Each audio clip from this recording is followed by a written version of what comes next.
If the world were to end, how would people create adornment? Well, they would probably look in the ground and find rusty nails or bits of wire or pieces of glass that have been once part of something that held a story, and reconstituting them into something that would fit them as Amazon-sized people, to recreate symbolism, to recreate their identity.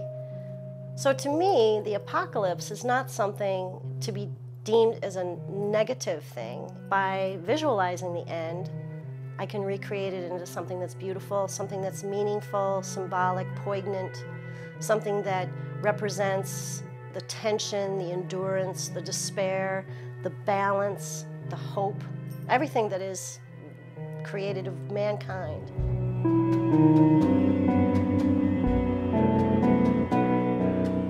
The premise of my work is called Giant's Jewelry, and it is conceptual work based on giant jewelry that would be created by tribal people after Armageddon.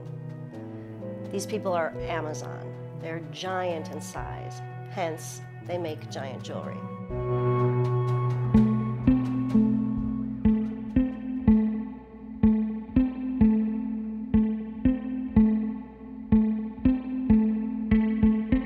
When I was about 3 years old, my grandmother gifted me a tin of beads that had come from broken necklaces that she had saved over the years.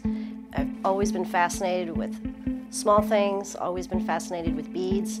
After that, I just started playing with those beads. I was completely entranced with their glow and their glimmer. And from there, I started making jewelry and just decided I needed to go bigger. So eventually, I went giant.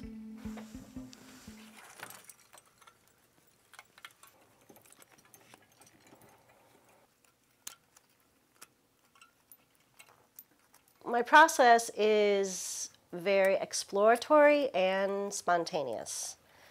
Initially, it's all about scavenging. So I spend a lot of time just going out and about and visiting places or talking to people or acquiring pieces. And then I have to spend time with those pieces to see how they will fit together. And I look at shape and form, flow, composition.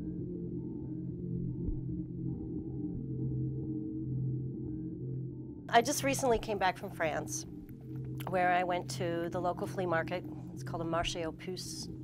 Always when I get some new pieces, I always like to set them out for a little while before I start using them or working with them, because I want to get a feel for, you know, what their energy is, what their weight is.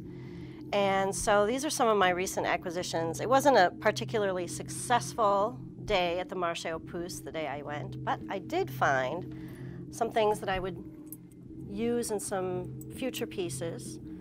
There's some lion's head. Now, the guy that I bought these from said that they're from the 18th century. Not only do I travel to find my pieces, but I also find things locally. I have a couple relationships with some farmers. One of my prized possessions that I found at one of the farmsteads, this piece had a tag on it that said that it was an African nose ring. I am reluctant to use it just because of the energy that it might hold. Everything I use has a story already attached to it. That's my job, is to sort of be able to feel what is the story. And if I don't already know the story, what kind of story could I imagine that could be created from this piece? What kind of spirit does it have, and what does it mean? So all of these pieces are more recent acquisitions, so I kind of keep them around a little bit so that I can touch them and try to get an idea of what their weight and maybe what their history is and what kind of story that they could be implemented into.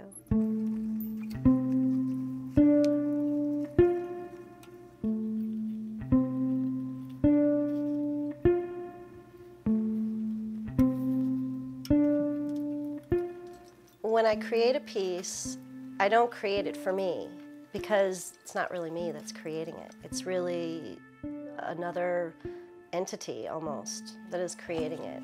It is created by nostalgia, and it is created by memory. And so the function of the piece is to go back out into the world and create more memories and to become a part of someone else's history.